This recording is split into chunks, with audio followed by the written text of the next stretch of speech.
Assalamualaikum warahmatullahi wabarakatuh. Pada kesempatan kali ini saya akan mempresentasikan mata kuliah Pendidikan Kewarganegaraan pada bab 3, yakni Integrasi Nasional sebagai Parameter Persatuan dan Kesatuan Bangsa.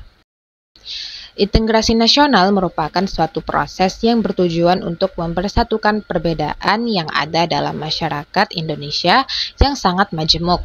Perbedaan ini meliputi suku, bangsa, agama, bahasa, adat istiadat, serta kepentingan-kepentingan lain yang berpotensi menimbulkan konflik. Dalam konteks Indonesia, integrasi nasional sangat penting karena menjadi prasyarat utama untuk menjaga persatuan dan kesatuan bangsa. Tanpa adanya integrasi, bangsa Indonesia yang memiliki keragaman luar biasa akan rentan terhadap disintegrasi dan perpecahan. Integrasi nasional mencerminkan upaya sadar dan terus-menerus dari seluruh elemen bangsa untuk hidup dalam kebersamaan, meskipun berbeda-beda. Secara etimologis, kata integrasi berasal dari bahasa Inggris, yakni integration, yang berarti pembauran atau penyatuan menjadi satu kesatuan yang utuh. Sedangkan secara terminologis, integrasi nasional dapat dipahami sebagai proses menyatukan seluruh unsur masyarakat yang beragam ke dalam satu kesatuan bangsa dalam kerangka negara yang berdaulat. Proses nasional ini tidak sekedar menghapus perbedaan, namun juga menghargai keberagaman sambil membangun rasa memiliki terhadap satu identitas yang sama, yaitu Indonesia. Menurut ahli ilmu politik, Myron Weiner, terdapat 5 bentuk integrasi nasional. Pertama, integrasi bangsa, yaitu menyatukan seluruh kelompok etnis dan suku bangsa ke dalam kesatuan bangsa. Kedua, integrasi wilayah, yakni menyatukan berbagai daerah dan pulau-pulau di Nusantara dalam satu sistem pemerintahan negara. Yang ketiga, yakni integrasi nilai, yaitu menyatukan nilai-nilai sosial, budaya, dan agama yang berbeda menjadi satu sistem nilai yang berlaku secara nasional. Yang keempat, integrasi elit dan massa, yaitu menjembatani kesenjangan antara pemimpin politik dan rakyat biasa.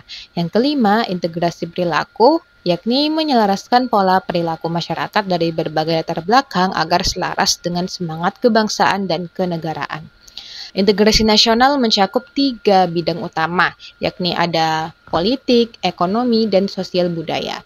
Integrasi politik dapat tercapai apabila adanya keselarasan antara keinginan rakyat dan kebijakan pemerintah, serta adanya partisipasi aktif dari kehidupan masyarakat demokratis. Sementara itu, integrasi ekonomi tercermin dari adanya ketergantungan antar daerah dalam menyediakan kebutuhan ekonomi yang mendorong kerjasama dan pembangunan yang merata.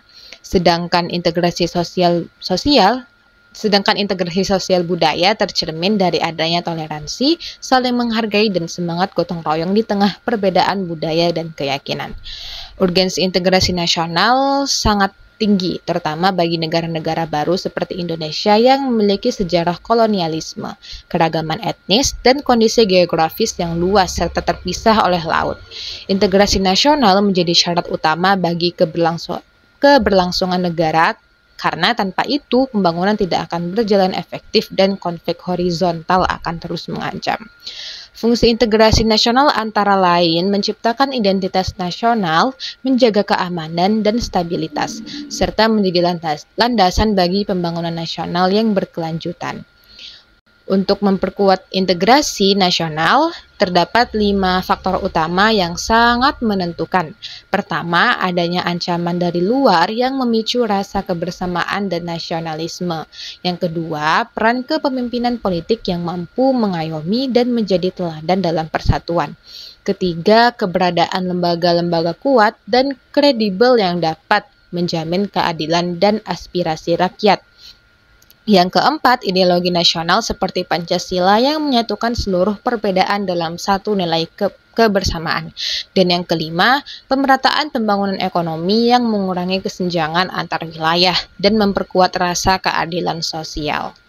Mungkin sekian pemaparan mata kuliah Pendidikan Kewarganegaraan pada bab 3 ini. Saya Aisyah Ismatun Nisa. Assalamualaikum warahmatullahi wabarakatuh.